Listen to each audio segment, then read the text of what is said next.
আপনি যদি আপনার ফেসবুক প্রোফাইলে ফলো বাটন সেট না করে থাকেন তাহলে কিছুতেই আপনার ফেসবুক প্রোফাইলে ফলোয়ার বাড়বে না।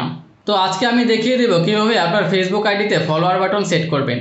তো এমন সব ইনফরমেটিভ ভিডিও নিয়মিত পেতে আমার আইডিটি ফলো দিয়ে রাখুন। তো চলুন দেখে নেওয়া যাক। প্রথমে আপনার ফেসবুক আইডিতে প্রবেশ করুন। দেন আপনার ফেসবুক আইডিটি যদি লক অবস্থায় থাকে তাহলে সেটাকে আনলক করতে হবে। আনলক করার জন্য আপনার ফেসবুকের প্রোফাইল পিকচারের উপরে ক্লিক করুন। দেন এখান থেকে ডান পাশের 3 ডট মেনুতে ক্লিক করুন। এখান থেকে আনলক প্রোফাইলে ক্লিক করুন। দেখুন উপরের দিকে একটি লক আইকন আছে। লক আইকনে ক্লিক করে নিচের দিক থেকে আনলক ইউর প্রোফাইলে ক্লিক করুন। প্রোফাইলটি আনলক করা হয়ে গিয়েছে। দেন আবার 3 ডট মেনুতে ক্লিক করুন। এখন আপনার আইডিটিকে প্রফেশনাল মোডে অন করতে হবে। এই জন্য এখান থেকে টার্ন অন প্রফেশনাল মোডে ক্লিক করে এখান থেকে টার্ন অন করে দিন। এখন আপনার প্রোফাইলটি প্রফেশনাল মোডে অন হয়ে গিয়েছে। এখন আরেকটি সেটিংস করার জন্য সরাসরি সেটিংস অপশনে চলে যাবেন। দেন এখান থেকে একটু নিচের দিকে স্ক্রল করে অডিয়েন্স অ্যান্ড ভিজিবিলিটি অপশনের মধ্যে ফলোয়ার্স অ্যান্ড পাবলিক কন্টেন্ট এই অপশনটির মধ্যে ক্লিক করুন। এখানে যতগুলো অপশন আছে প্রত্যেকটি অপশনই আপনারা পাবলিক করে দিন। সবগুলো অপশন পাবলিক করে দেওয়ার পর এখন কিন্তু আপনার আইডিতে ফলোয়ার বাটন অলরেডি অ্যাড হয়ে গিয়েছে। তো চলুন একটু দেখে আসি এই আইডিতে ফলোয়ার বাটন অ্যাড হয়েছে কিনা। এখন এখান থেকে একটু ব্যাকে চলে যাব। দেন এখান থেকে 3 ডট মেনুতে ক্লিক করবেন। প্রোফাইল সেটিংসের মধ্য থেকে ভিউ অ্যাজে ক্লিক করুন। দেখুন এই প্রোফাইলের মধ্যে ফলোয়ার বাটন অ্যাড হয়ে গিয়েছে। আর আপনার প্রোফাইলে ফলোয়ার বাটন অ্যাড হয়েছে কিনা কমেন্ট করে জানান। স্মার্টফোন ব্যবহার করেন কিন্তু ফেসবুক ব্যবহার করেন না এমন মানুষ কিন্তু খুঁজে পাওয়া যায় না। এখন কিন্তু সবাই ফেসবুক ব্যবহার করে। আপনি কি জানেন ফেসবুক আপনার ফোনের দুইটা জিনিস অতিরিক্ত খেয়ে থাকে? এক হলো ব্যাটারির চার্জ, দুই হলো আপনার ফোনের এমবি। যারা ডাটা ইউজ করেন তাদের এমবি কিনতে কিনতে পকেট ফাঁকা হয়ে যায়। আজকে ফেসবুকের এমন একটি সেটিংসের সাথে পরিচয় করিয়ে দিচ্ছি যে সেটিংসটি অন করলে আপনার এমবি যেমন সেভ হবে পাশাপাশি ব্যাটারির চার্জও কম কাটবে।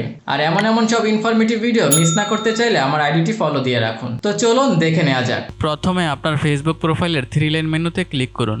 এখান থেকে নিচের দিকে স্ক্রল করে সেটিং অ্যান্ড প্রাইভেসি অপশনে ক্লিক করুন। দেন সেটিংস অপশনে ক্লিক করুন। এখান থেকে মিডিয়া অপশনে ক্লিক করুন। এখান থেকে নেভার অটো প্লে ভিডিও এই অপশনটিকে টিক মার্ক করে দিন। আমার অলরেডি টিক মার্ক করা আছে। ব্যাস হয়ে গেল। এখন থেকে আপনার ফেসবুকের ভিডিওগুলো আর অটো প্লে হবে না। এভাবে করে আপনার যেমন ডাটা সেভ হবে তেমন আপনার ব্যাটারিও সেভ হবে। ধন্যবাদ। আপনি যদি এই মুহূর্তে ফেসবুক ব্যবহার করে থাকেন তাহলে অবশ্যই এই ভিডিওটি দেখবেন। ফেসবুকের একটি ভয়ানক সেটিংস দেখাবো আজকের ভিডিওতে।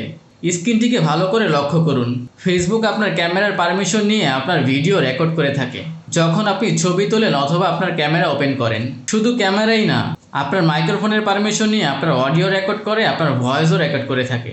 আপনি যখন মোবাইল ব্যবহার না করে থাকেন তখনও কিন্তু তারা আপনার ভয়েস রেকর্ড করে এবং আপনার পার্সোনাল কোনো ভিডিও তারা চাইলে রেকর্ড করে রাখতে পারে। আর সেই সকল পারমিশন কিন্তু আপনি নিজেই দিয়ে রেখেছেন। তবে এটা অফ করবেন কিভাবে চলুন দেখে নেওয়া যাক। প্রথমে আপনার ফেসবুক প্রোফাইলের 3 লাইন আইকনে ক্লিক করুন। দেন এখান থেকে সেটিংসে ক্লিক করুন। এখান থেকে নিচের দিকে স্ক্রল করে ডিভাইস পারমিশনে ক্লিক করুন। দেখুন এখানে ক্যামেরা এবং মাইক্রোফোন পাবেন। আপনি ক্যামেরার সি ইনফোতে ক্লিক করুন। দেন এখান থেকে আপডেট সেটিংসে ক্লিক করুন। Then open device settings. Then এখান থেকে অ্যাপস পারমিশনে ক্লিক করুন। দেন এখান থেকে ক্যামেরা অপশনে ক্লিক করে অ্যালাউ থাকবে এটাকে আপনি ডিনাই করে দেবেন। সেম ভাবে আপনি মাইক্রোফোন অপশনে ক্লিক করে এটা অ্যালাউ থাকবে এটাকে আপনি ডিনাই করে দিবেন। That's it. ভিডিওটি ভালো লাগলে অবশ্যই শেয়ার করে দিন।